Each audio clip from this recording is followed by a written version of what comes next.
بسم اللہ الرحمن الرحیم والسلام علی من اتبع الہدیٰ۔ ہدایت کی اتباع کرنے والوں کو راحت دو جہاں قرآن چینل کی طرف سے سلام عرض ہے۔ تمام تعریفیں اس پروردگار کے لیے ہیں جو آنکھوں کی ناروا حرکت اور دلوں کے رازوں سے واقف ہے۔ لاکھوں درود و سلام ہیں محمد و آل محمد پر۔ صاحبان ایمان، ہمارے آج کے سبق کا موضوع ہے سورہ بقرہ کی آیت نمبر 174۔ تو آئیے پروردگار کے پاک نام سے اپنے سبق کا آغاز کرتے ہیں۔ بسم اللہ الرحمن الرحیم۔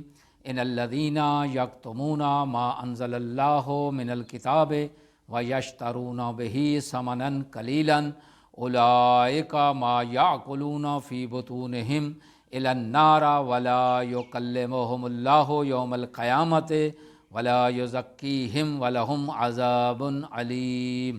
ترجمہ: جو لوگ اللہ کی نازل کردہ کتاب کو چھپاتے ہیں اور اس کے عوض میں حقیر قیمت حاصل کرتے ہیں، یہ لوگ بس اپنے پیٹ آتش سے بھر رہے ہیں، اور اللہ قیامت کے دن ایسے لوگوں سے بات نہیں کرے گا اور نہ انہیں پاک کرے گا، اور ان کے لیے دردناک عذاب ہے۔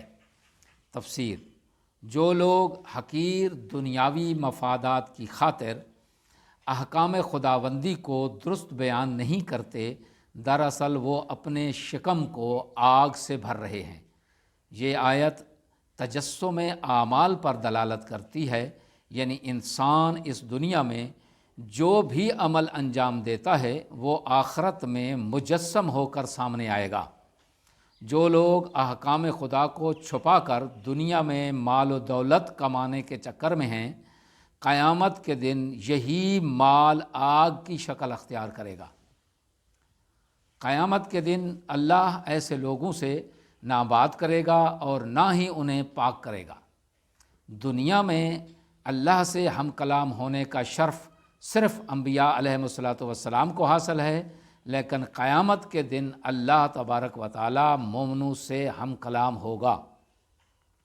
قیامت کے دن سب کو اللہ ہی کے سامنے جواب دہی کے لیے حاضر ہونا ہے اور حساب و کتاب دینا ہے۔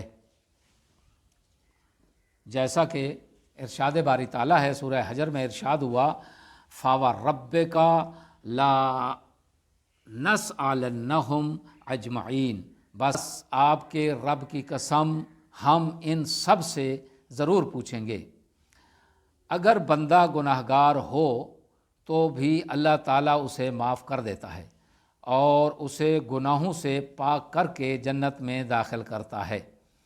احکام خدا کو چھپانے والوں سے نہ تو اللہ ہم کلام ہوگا، نہ ہی اللہ ان سے کلام کرے گا اور نہ ہی انہیں معاف کرے گا، بلکہ یہ لوگ بلا حساب و کتاب سیدھے جہنم کی طرف روانہ کیے جائیں گے۔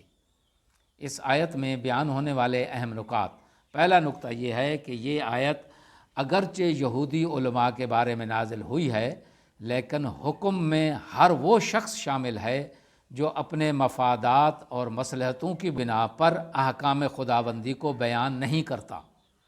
دوسرا نقطہ اس میں یہ ہے کہ ذاتی مفادات کی خاطر دین فروشی اور احکام خدا کو صحیح بیان نہ کرنا یہودیوں کا شیوہ ہے۔ اور تیسرا نقطہ اس میں جو بیان ہوا ہے وہ یہ کہ دین فروشی اور حقائق کو چھپانے والا کمال اور ارتقاء کے حصول سے محروم رہ جاتا ہے۔ دعا ہے کہ خداوند عالم ہمیں اپنے مفادات کی خاطر اپنی آیتوں کو بیچنے سے محفوظ فرمائے۔ اور تمام سامعین سے گزارش ہے کہ کلام پاک کی ان تمام احکام کو اپنے اہل و عیال اور حلقہ احباب تک ضرور پہنچائیں۔ وآخر دعوانا ان الحمد للہ رب العالمین۔